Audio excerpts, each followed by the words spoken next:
It is StarDust. His opponent, though, in the bottom right-hand corner, winning that game with an excellent DT strategy, catching his opponent's build off guard. Will he do something similar this time around and close it out 2-0? We'll find out. It is Grubby.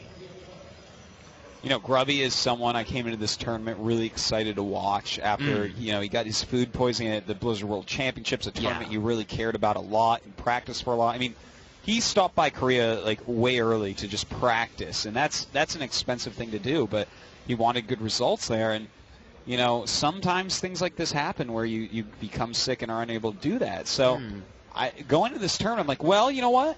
Maybe he can actually take this down.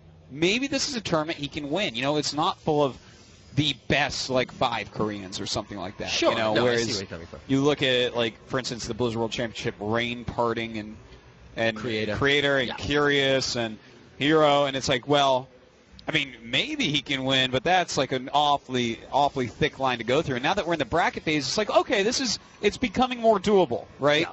There's only a handful of Koreans on his side, a handful of Koreans on the other side, and none of them are necessarily GSL champions, except for MC. Well, there's a reason why they call the Grubby line Artosis, because he is capable of taking games off of Koreans. Like he really is the milestone. Yeah. And the one thing I would say about Grubby is that I very rarely meet a pro gamer with a work ethic like his. That's guy works so hard on his game. Straight after, I think it was WCS Asia, he flew straight out to Korea to practice, like you mentioned. He did, yeah. And it's like people go back home, they practice, they stream, etc., etc. Grubby went, no, actually, I'm going to book myself on the next flight to Korea and do that instead. And it sucks when you're not performing at your 100% best due to something that's out of your control, like that food poisoning you were talking about. It's true, and you know, it shows in his play because he's becoming one of the very top 400 players. There's no actual arguing that. He's doing better and better and better, and you can see a constant improvement in him, and it's because of that great ethic. This is not the type of game that he was really. I mean, he played Warcraft 3, which is an RTS, sure, but it's a completely different skill set. So he's worked on himself and done a great job. He has, and it's that work ethic that actually keeps him going, because if you, like, he's gone to Korea to practice for this, like we mentioned, but if you do something like that and then you go out due to something like the food poisoning because you weren't performing, that's actually significantly worse than if you're playing at your best but went out in the first round anyway, because it feels like you've got something left to prove that you haven't been able to show. So he's got that extra motivation in this tournament to try and get as far as he can. Exactly. All right. So the Stalkers are out and the tech goes up. Twilight for Grubby. Not surprised to see this. It could be Blink. It could be DT. Really hard to say right now. As far as his opponent goes, well, StarDust actually just adding a Syncate. He might just be going for a pretty fast expansion here off of some pressure, because he is chrono boosting that cybernetic score. He does have a few units on the map.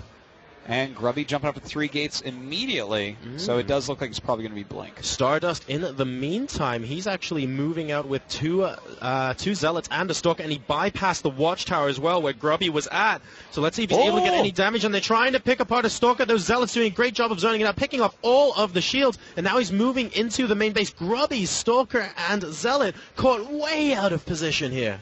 Yeah, now we're going to have StarDust actually go in here, and it looks like he wants to target down a pylon. Grubby immediately throwing another down very smartly. He is working on his Blink. And, well, it looks like he'll kill one at least. But, I mean, is he going to be able to get enough damage done here?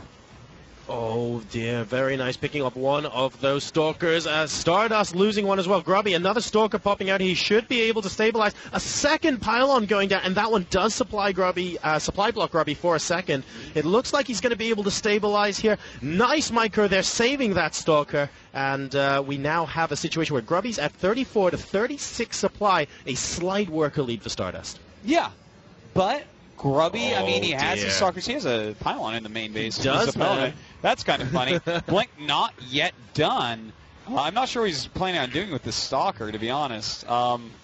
Looks like he'll just lose it. That was a questionable warp-in, I would have to say. But you know what? I feel like Grubby's definitely gained a lead. StarDust has spent a lot of units. He doesn't have any great tech. He's got a Robo on the way. But with that pylon up there, he can actually just blink up in a second. Not again. Not again.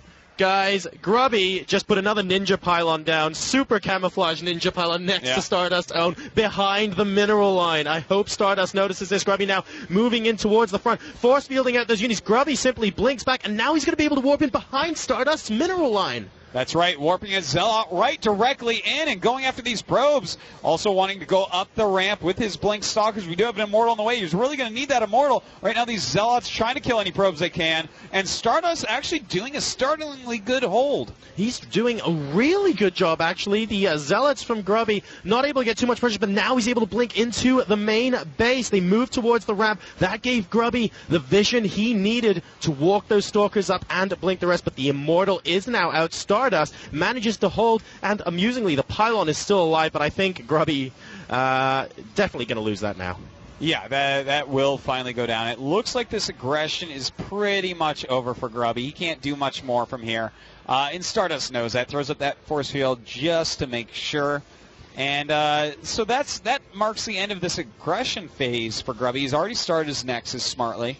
And now StarDust just is going to have to do the same. This is really cool that we saw that kind of pylon, or the spylon maybe, in both games. There you go. I like Secret that. agent. Yeah. Behind enemy lines, but Grubby not quite able to pull it off here. StarDust now has a reasonable supply, and he has got that Immortal out as well, which is going to be so good against those Blink Stalkers.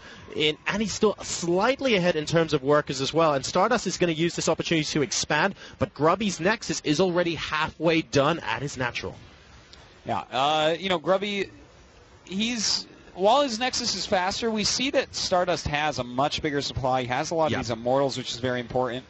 Grubby is going to have to rely on force fields to hold him out. So by pushing out, StarDust may force Grubby to make a couple more sentries. We'll see. He's up to 4, and nice snipe there. And if all the sentries go down for both sides here, Artosis, it definitely benefits StarDust. Yeah. Because if he can walk up the ramp with those Immortals, Grubby is going to be in a world of hurt. The army supply is 40 to 18, so Grubby has to hold this with all of his life here. Good force fields, actually siphoning off a couple of those Stalkers, but there is a small gap on the left.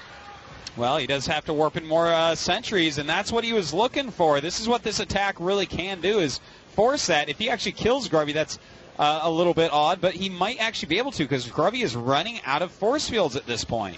And the Immortals are coming in. A lot of those Stalkers have no shields, only hit points left, and they fell so quickly. StarDust now in the main base, not even caring about the natural. This looks like with 3 Immortals, it could be just a kill move. Grubby pulling all of his probes. He has an Immortal of his own, but 1 versus 3, not the kind of matchup you really want to be involved in. Yeah, this is going all completely wrong for Grubby. He is just about dead. We should be seeing GG in just a moment here.